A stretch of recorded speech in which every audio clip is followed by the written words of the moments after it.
Imagine a man sitting in a tent on the edge of a battlefield, perhaps in the cold, damp forests of modern-day Slovakia or Serbia.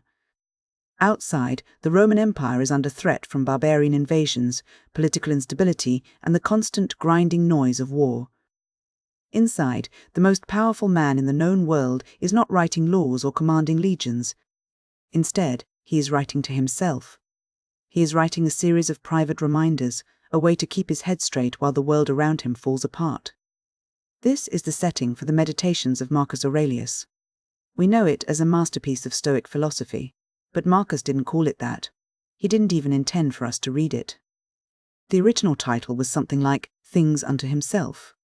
It was a private spiritual gymnasium, a collection of notes used to train his mind, to discipline his emotions, and to keep his soul intact while he bore the weight of an entire empire. Because it's a collection of personal reflections rather than a formal book, there isn't a plot in the way a novel has one. There are no villains to defeat, or heroes to celebrate, at least not in the traditional sense. Instead, the plot of Meditations is the psychological journey of a man trying to bridge the gap between who he is and who he wants to be. It is the movement from the heavy, wearying burdens of imperial duty toward a state of internal stillness. The journey begins with Marcus looking backward at his own roots. He starts by listing the virtues he hopes to embody, tracing them back to the people who raised him. He mentions his grandfather's gentleness and his mother's piety. He does this not out of vanity, but as a way of anchoring himself. He's reminding himself of the moral foundation he was given, trying to ensure that the chaos of his current life doesn't wash away the character he spent decades building. From these early, almost quiet reflections, we see the central tension of his life emerge. Marcus was a man who naturally craved a quiet, contemplative life. He wanted to study, to think, and to be at peace. But his duty as emperor demanded the opposite. He was constantly pulled into the strenuous weariness of leadership, the endless meetings, the betrayals of courtiers, the logistics of war, and the sheer exhaustion of maintaining order. Much of the book is a struggle to reconcile this desire for solitude with the inescapable requirement to serve the human community. As we move deeper into his thoughts, we see him developing a sophisticated psychological defense system. This is perhaps the most famous part of his philosophy, the idea that our suffering doesn't come from what happens to us, but from the judgments we make about what happens. If someone insults you, it only hurts if you decide that you have been harmed. If you lose your wealth, it only feels like a catastrophe if you believe that wealth is essential to your well-being. To make this practical, Marcus uses a technique we might call material deconstruction. He realized that humans often fall into a trap of being overwhelmed by the glamour of things, the prestige of a title, the luxury of a feast, or the beauty of a royal robe. To combat this, he would mentally strip these things down to their most basic, physical components. He would look at a fine, expensive wine and remind himself that it is nothing more than fermented grape juice. He would look at a royal purple robe and remind himself that it's just sheep's wool dyed with the blood of a shellfish. By reducing the world to its raw, material elements, he stripped away the emotional power that objects and status held over him. He was training himself to see the world as it actually is, rather than how his desires painted it. This leads directly into his view of the universe itself. Marcus didn't see the world as a series of random, chaotic accidents. Instead, he viewed it as a single, rational organism. He believed in a concept called the Logos, a divine, rational order that flows through everything. To Marcus, everything that happens is a necessary part of this cosmic process.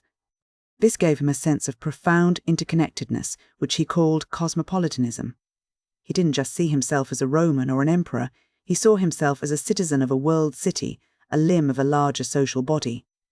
If another person acts poorly, or if a disaster strikes, Marcus tries to view it not as an affront to him personally, but as a natural movement of the whole, much like a leaf falling from a tree or a season changing. This perspective allowed him to develop a very specific way of dealing with other people. He knew that, as emperor, he would be surrounded by people who were difficult, ungrateful, or even malicious. Instead of meeting their anger with his own, he practiced what he called unconquerable meekness. He reminded himself that people do wrong because they are ignorant of what is truly good and what is truly bad. They act out of a mistaken opinion of reality. Therefore, to get angry at them would be as irrational as getting angry at a blind man for bumping into you. You don't hate the blind man, you simply recognize his limitation.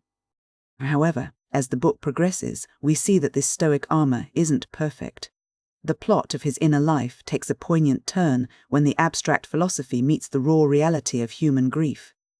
We see the mask of the emperor slip.